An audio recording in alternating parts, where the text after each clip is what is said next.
Before most Americans even woke up this morning, the Supreme Court quietly changed how power works in the United States.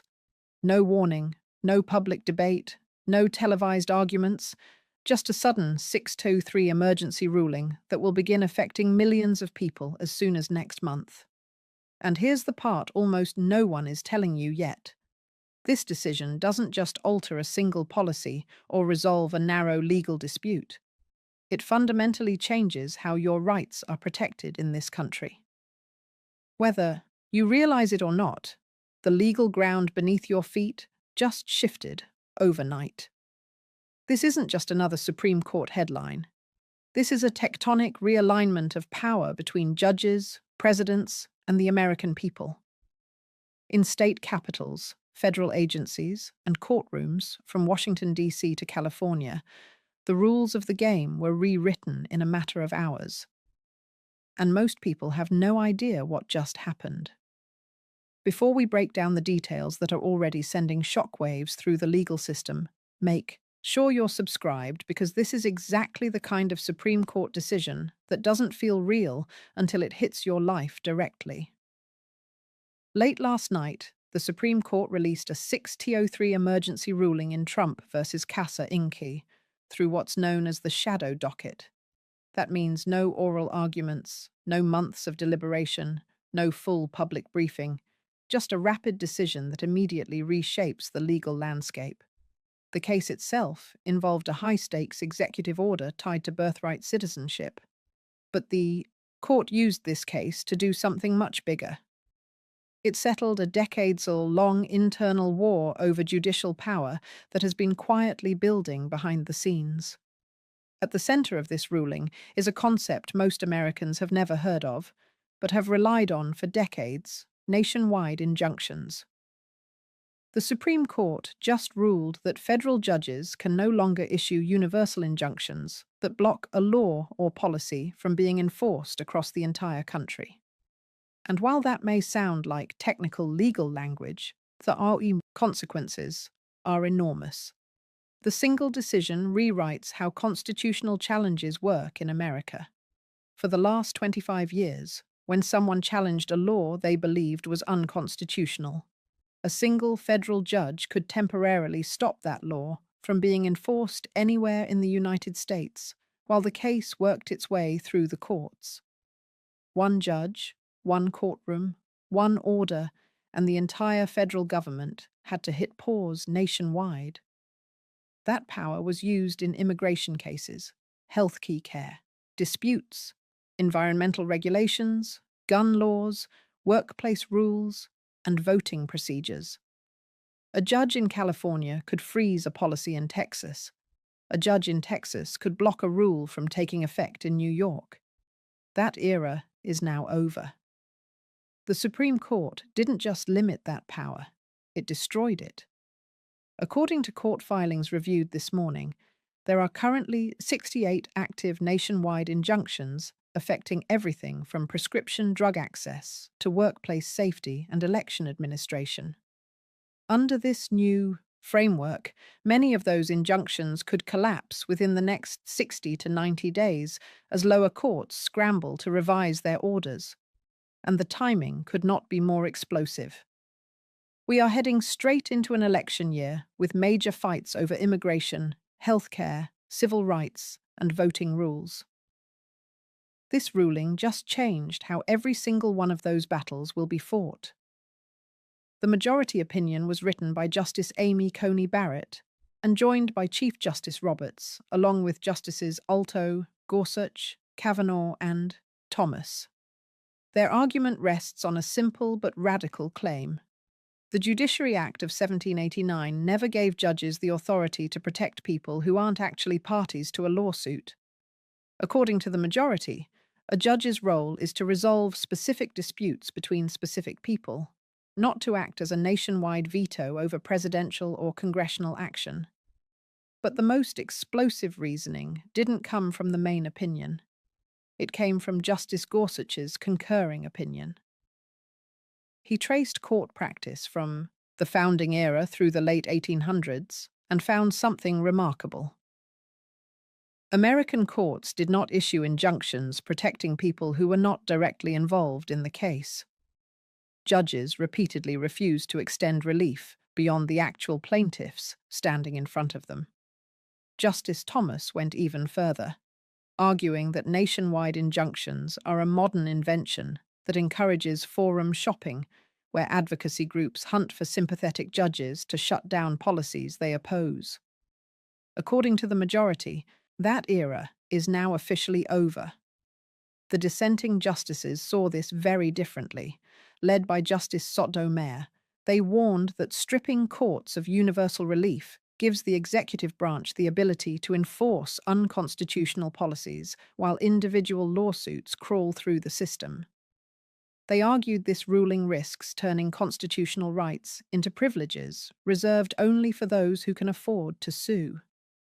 And that, I would guess, where part one ends, because the real impact of this decision isn't theoretical. It's already unfolding in real time across immigration, gun laws, healthcare, elections, and the economy. Within 48 hours of the ruling, the legal landscape shifted dramatically.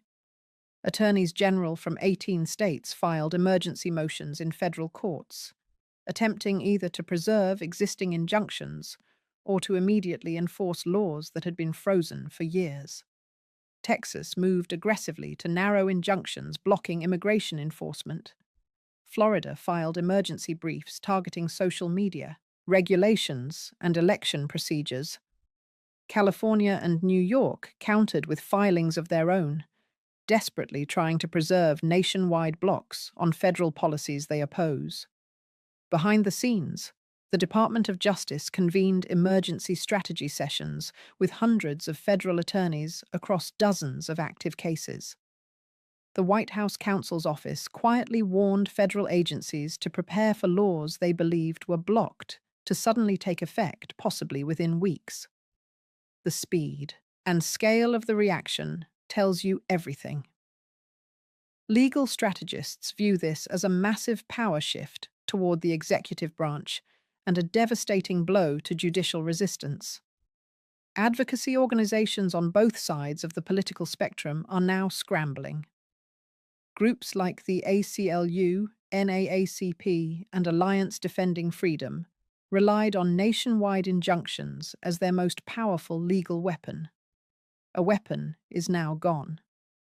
Major law firms are warning clients that civil rights and constitutional litigation could now cost 5 to 8 times more, because instead of filing one lawsuit, plaintiffs may need to file in dozens of jurisdictions. This is where the ruling becomes deeply personal.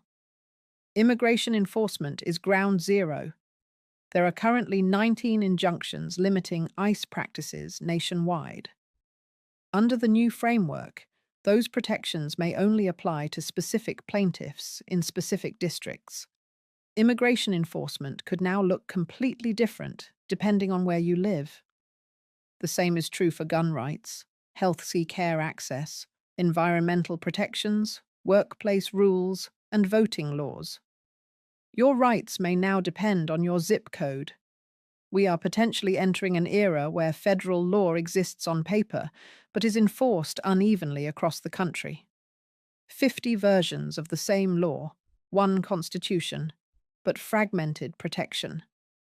As we move toward the 2026 election cycle, this ruling sets the stage for unprecedented legal chaos. Election administrators are already warning of a nightmare scenario where voting rules vary not by state law, but by court, geography. Corporate America is also panicking. Multi-state companies are now facing the prospect of complying with different federal rules in different regions. Banking, healthcare, technology, and pharmaceutical industries are all warning of massive compliance costs and regulatory confusion. Estimates suggest this legal fragmentation could cost businesses tens of billions of dollars annually. But this story goes even deeper. This ruling is part of a broader Supreme Court strategy that relies heavily on the shadow docket, where high-impact decisions are made without full briefing or explanation. By issuing emergency orders that effectively reshape the law, the court is asserting control over lower courts in ways that were unthinkable just a decade ago. Critics warn this creates a chilling effect where judges hesitate to block even clearly unconstitutional actions for fear of swift reversal. For civil rights, the implications are profound. For decades, broad injunctions were the primary tool used to dismantle systemic discrimination. Now, courts may only protect the handful of people who sue, leaving thousands of others exposed unless they file their own cases. Justice Jackson called this an existential threat to the rule of law, warning that it creates zones where the Constitution effectively doesn't apply.